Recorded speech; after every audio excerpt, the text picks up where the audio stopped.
Assalamualaikum warahmatullahi wabarakatuh. Alhamdulillah wassalatu wassalamu ala asrofil anbiya'i wal mursalin wa ala alihi washabihi ajmain amma ba'du. Pertama-tama marilah kita panjatkan puji, puja dan rasa syukur kita kepada Zat yang Maha Esa, Allah Azza wa Jalla, karena telah memberikan begitu banyak nikmat kepada kita. Salawat serta salam semoga tercurahkan berlimpah kepada Nabi Muhammad Sallallahu Alaihi Wasallam, tak lupa kepada keluarganya, sahabatnya, dan kepada kita selain umatnya yang ada mengikuti ajaran dan amin ya Allah. Teman-teman, dapat kita ketahui, belajar merupakan perubahan tingkah laku seseorang yang secara tetap melalui pengalaman, pengamatan, dan bahasa yang dilakukan secara efektif. Hasil belajar atau perubahan tingkah laku ini berkaitan dengan pengetahuan atau keterampilan yang dibangun mahasiswa berdasarkan apa yang dipahami dan dikuasai sebelumnya. Tugas dosen dalam membelajar adalah menciptakan kegiatan dan lingkungan belajar yang dapat merangsang dan mendorong keterlibatan mahasiswa secara aktif. Sibuk apapun dosen, kalau mahasiswa tidak mengalami proses pelajaran, maka pelajaran sebenarnya tidak akan pernah terjadi. Dalam perspektif ini, mahasiswa adalah sebagai subjektif belajar, sedangkan dosen lebih berperan tinggi sebagai fasilitator, motivator, desainer, dan pengarahan.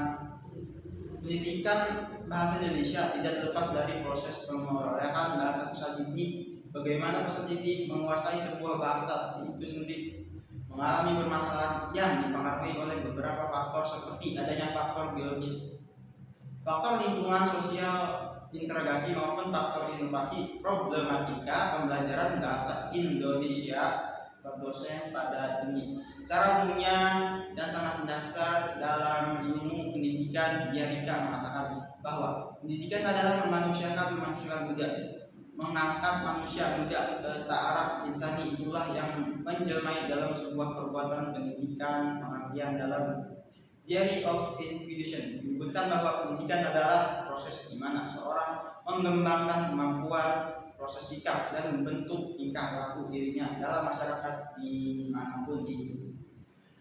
Berproses secara di mana orang dihadapkan pada pengaruh lingkungan yang terpilih, dihadapkan pada perburuan lingkungan yang terpilih dan terkontrol, khususnya yang datang dari sekolah, sehingga ia dapat memperoleh atau mengalami perkembangan kemanusiaan sosial dan kemampuan individu yang mengoptimalkan. Pengertian ini dapat dikatakan sama oleh Sir Godfrey Thomas bahwa pendidikan adalah perburuan lingkungan atas individu untuk menghasilkan perubahan-perubahan yang tetap permanen di dalam kebiasaan-kebiasaan tingkah lakunya, pendidikan, dan sikapnya.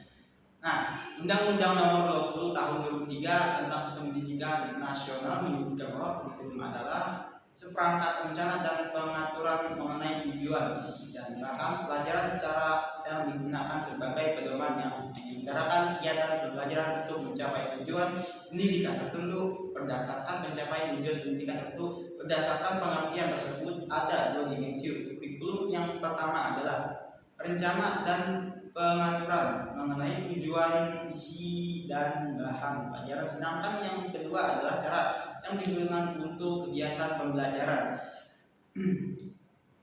Belajar layaknya sebuah proses pembangunan gedung. Anak-anak secara terus-menerus membangun makna baru, mengetahui sikap dan keterampilan berdasarkan apa yang telah mereka kuasai sebelumnya. Belajar bahasa, anak atau mahasiswa-mahasiswi sebagai pengguna bahasa adalah orang yang membangun. Maknanya adalah apa yang mereka bangun dan apa yang mereka miliki atau kuasai sebelumnya adalah materi atau bahasa bangunan yang akan mereka gunakan untuk membangun bahasa yang akan mereka pelajari.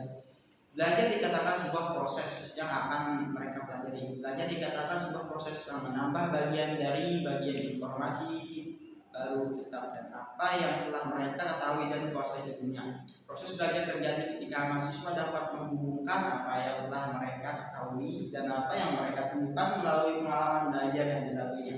Pengalaman belajar ini terjadi melalui interaksi yang bermakna antara mahasiswa dengan mahasiswa, dosen, bahan pelajaran, dan lingkungan sebelumnya. Melihat porsi ini dapat diambil sebuah asumsi bahwa mahasiswa belajar ketika didukung oleh orang lain, dalam hal ini dosen, yang memiliki pengetahuan tentang sesuatu yang mereka tidak ketahui dalam kegiatan belajar suka, sehingga mereka terbantu untuk dalam belajar mandiri. Ya. Sebuah kenyataan bahwa aktivitas berbahasa Indonesia melibatkan lebih dari satu jenis kegiatan berbahasa, menyimak, berbicara, membaca, dan menulis, dan pembelajaran bahasa Indonesia seyogianya dilakukan secara terpadu, baik antar aspek dalam bahasa, kebahasaan, kesastraan, dan keterampilan bahasa Indonesia, bahkan antara bahasa dan mata pelajaran lainnya. Dari uraian yang saya sampaikan, itu muncul sebuah implementasi dari permasalahan yang menjadi tantangan bagi dosen atas implikasi sikap dan keadaan atau peserta mahasiswa disebut dalam pembelajaran bahasa Indonesia terhubung dengan antara keterampilan bahasa Indonesia mahasiswa dan keterampilan berbahasa. Dengan belajar terdapat beberapa tentang bagi dosen berdasarkan sikap dan perilaku mahasiswa dan belajar dalam pembelajaran. Penulis mencoba menggarisbawahi beberapa tentang atau sikap dan perilaku mahasiswa dalam pembelajaran bahasa Indonesia tentang tersebut, yakni 1. Mahasiswa belajar berdasarkan apa yang telah dipahami atau dikuasai sebelumnya. Belajar dilakukan secara aktif oleh mahasiswa melalui kegiatan atau pengalaman belajar yang dilaluinya dalam pembelajaran. 3. Belajar mahasiswa perlu berinteraksi dengan yang lain serta dukungan dosen dan temannya. 4. Mahasiswa dengan kemampuan berbahasa lisan, menyimak dan berbicara yang berefektif cenderung kurang mampu dalam berbahasa tulis, membaca dan menulis. 5. Terhadap hubungan yang kuat atas kemampuan berbahasa yang dimiliki mahasiswa dengan kemampuan akademik yang diperoleh sebelumnya. Berkaitan dengan beberapa tentang tersebut, penulis mencoba untuk memberikan beberapa solusi berkaitan dengan pembelajaran bahasa Indonesia yang didasari pada bagian mahasiswa belajar dan bagaimana mereka belajar bahasa. Namun sebelumnya menjawab persoalan tersebut, sebaiknya memahami beberapa hal tersebut yang diketahui. Yang pertama, anak-anak itu belajar dalam menguasai bahasa tanpa disadari dan tanpa beban dapat dipelajari terus.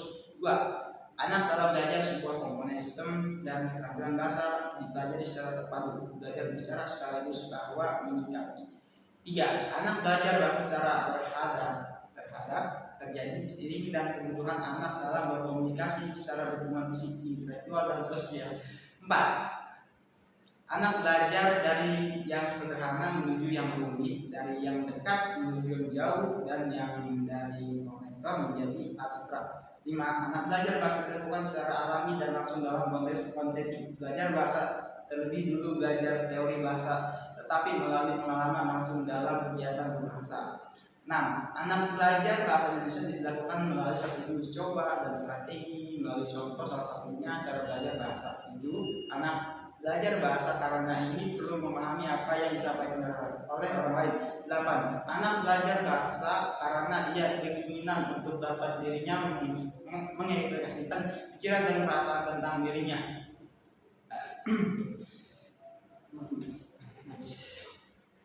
Anak belajar nomor 9.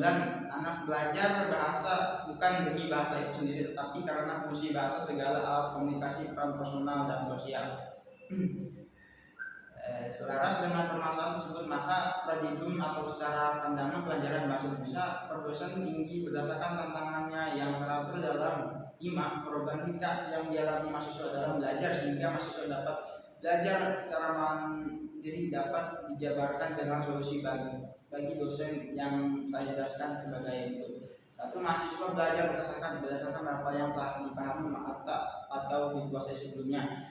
2. Berdasarkan sikap dan perilaku yang dialami mahasiswa jika mendapatkan situasi yang seperti itu, maka dosen hendaknya mengupayakan agar pembelajaran bertolak dan apa yang telah diketahui mahasiswa. Suatu contoh ketika dosen atau mengajarkan penulis surat, misalnya ajakan mahasiswa untuk berbagi pengetahuan dan pengalaman tentang surat dan cara membuat surat, dan ini akan lebih baik jika kepada mahasiswa tersebut diberikan contoh surat yang sesuai dan bersifat nyata. Dosen harus pandai-pandai memilih substitusi.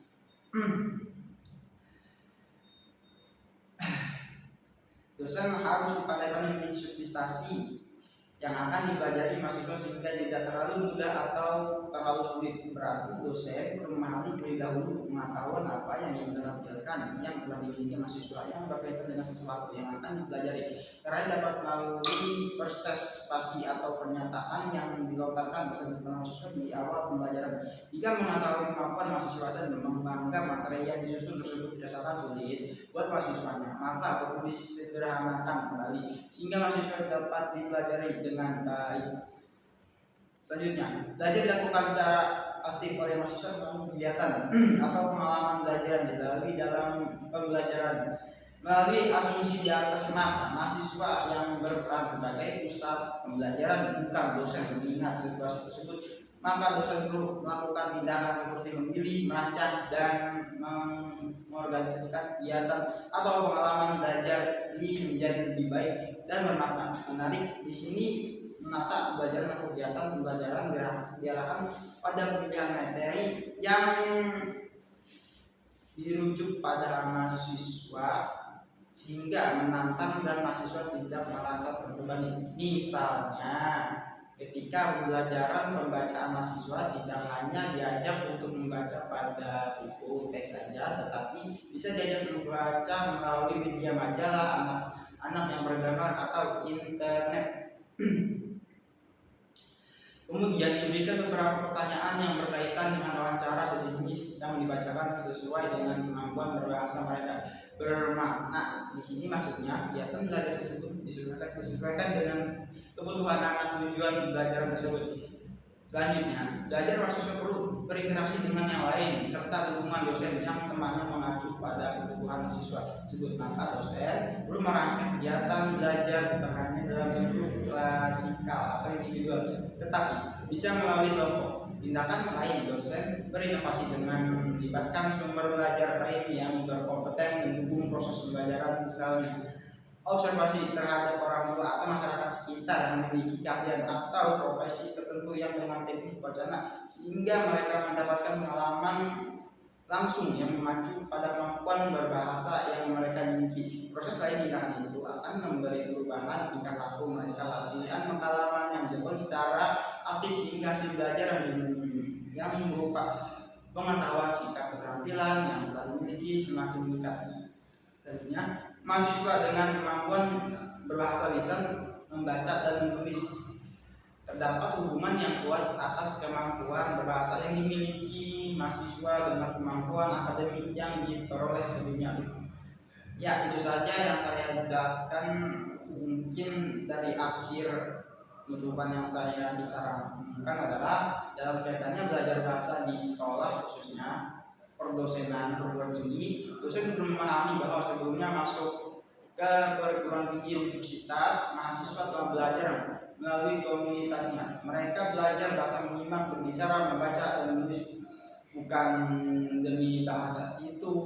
Sosial pendidikan bahasa sendiri, melainkan karena didorong oleh Indonesia di Universitas Indonesia. Eksperimen dengan interaksi yang langsung di situasi yang nyata dengan keluarga, teman, masyarakat, media, dan lingkungan. Dengan strategi belajar yang dilakukan anak dengan sangat cepat menguasai kemampuan berbahasa melalui kegiatan pendidikan melalui kegiatan pendidikan dalam lingkungan formal sekolah. Kemampuan berbahasa itu yang terasa sesuai dengan kemampuan yang dimiliki mahasiswa yang merupakan tantangan dosen dalam usaha membantu anak belajar berbahasa Indonesia, sehingga menjadi diharapkan melalui beberapa tantangan tersebut dalam pembelajaran berbahasa Indonesia, dosen dapat memilih dan mengevaluasi belajar beberapa strategi pembelajaran bahasa Indonesia di fakultas setiap universitas dengan evaluasi pembelajaran bahasa yang tepat. Ya, mungkin itu saja dari saya. Ziarah dari kelas KPS kurang lebihnya mohon maaf tidak ada kata yang kurang baik yang didengar. Itu saja dari saya. Assalamualaikum warahmatullahi wabarakatuh. Gila.